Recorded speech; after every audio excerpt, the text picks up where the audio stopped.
আসসালামু আলাইকুম।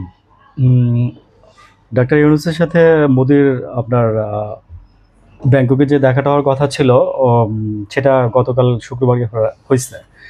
তো ৪০ মিনিটের একটা বৈঠক হইছে। আপনার যেখানে নাকি আপনার ৩০ মিনিটের একটা বৈঠকের কথা বলা ছিল। মানে ৩০ মিনিটের জন্য চাইছিল। তো এখানে আমি কিছু ২ টা ইম্পোর্টেন্ট কথা বলব। একটা হচ্ছে যেগুলো আমি অনেক জায়গায় শুনি নাই। এনিওয়েজ আমি একটু বলে যাই। সেটা হচ্ছে মোদিকে এখানে একটা উপহার দিচ্ছে আ আমাদের যে প্রধান উপদেষ্টা আছেন উনি। আর হচ্ছে আপনার আ আরে উপহারটা কি আমি সেটা একটু বলি। শেষে লাস্টের দিকে আপনার ২০১৫ সালে মোদি ইউনূসের গলায় একটা মেডেল পরায় দিচ্ছিল। এই ধরনের একটা ছবি। তো সেই ছবিটা মোদিকে উপহার দিচ্ছে লাস্টের দিকে। তো মোদি এই ছবিটা দেখে খুবই খুশি হইছে। আসলে এরকম একটা ছবি যদি মানে আমার ক্ষেত্রে হইতো যে আমি কাউকে পরায় দিচ্ছি, অনেক আগে তোলা ছিল, মোদির হয়তো মনেও নাই। তো সেই ছবিটা পেয়ে মোদি মানে অনেক, অনেক, অনেক, অনেক ফিলিংস হইছে মোদির। এটা মোদির চোখে মুখের ভাষা দেখে বুঝা গেছে আরকি। তো এই জিনিসটা আমি নোটিস করছি। এই একটা জিনিস। আর আরেকটা জিনিস হচ্ছে আমাদের যে প্রধান উপদেষ্টা ইউনূস সাহেব আছেন, উনি আপনার যে মিনস্টেকের আপনার ২ বছরের জন্য আপনার মানে উনি আপনার লিডার বলতে পারেন, হ্যাঁ?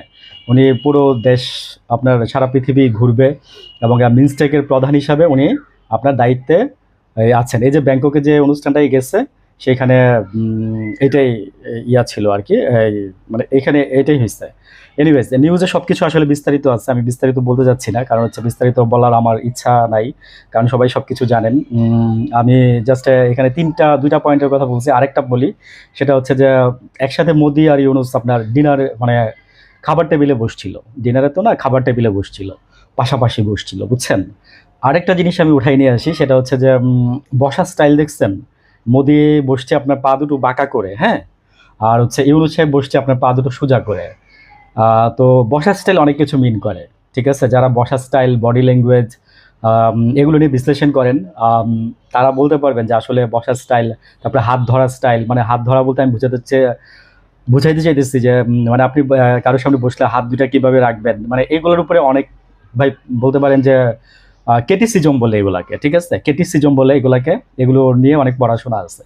তো এই কিছু জিনিস দেখলে বুঝা যায় ওভারঅল যেটা আমি সামারি টানতেছি, সেটা ওভারঅল যেটা আমি বলতে চাচ্ছি সেটা হচ্ছে যে মানে বাংলাদেশ এবং ভারতের মধ্যে যে উত্তেজনা অবস্থা বিরাজ করতেছিল, সেটা এখন আর থাকবে না আশা করা যায়। বুঝছেন? তো এখানে আরো অনেকগুলো কথা আমি বলতে পারি বললে, আমি আরেক জায়গায় হয়তো বলতেও পারি। জাস্ট এখানে আমি এই ৩-৪ টা পয়েন্ট মেইন ইম্পোর্টেন্ট ৩-৪ টা জিনিস তুলে ধরলাম। Thank you. ভালো থাকবেন। আসসালামু আলাইকুম। কথা হবে। আল্লাহ হাফেজ।